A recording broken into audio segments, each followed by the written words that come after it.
El director zonal del Servicio de Rentas Internas personalmente realizó la transacción con dinero electrónico en uno de los food trucks ubicados a pocos metros de la entidad tributaria, en donde se han instalado también puntos de recarga para este nuevo sistema. Para el local comercial, pues este dinero pues va directamente a sus cuentas, y para el cliente tiene la devolución de IVA de los 4 puntos que se estableció en la ley. Menos de 20 segundos se realiza la transacción, no tenemos que dar vuelto tampoco, así que es una facilidad para nosotros.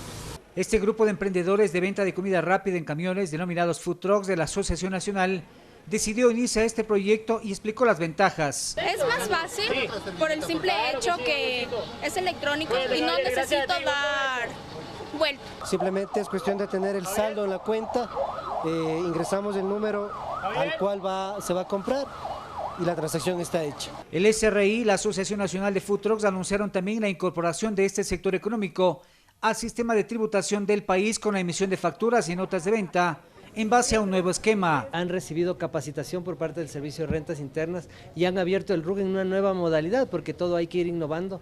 Tienen un RUC en el cual el local es itinerante, tienen una matriz y tienen un local itinerante, porque ese también es un cambio que nos vemos obligados de manera inmediata a hacerlo en beneficio de los ciudadanos que están haciendo estos emprendimientos. Nosotros cumplimos como cualquier otro comercio, entregamos un comprobante de venta, algunos se acogen al RICE, otros al régimen común, entonces y hacemos las declaraciones mensualmente. Se pide entonces a los demás comerciantes de esta modalidad regularizar también su situación tributaria para evitar inconvenientes. Rommel Garzón, Gama Noticias.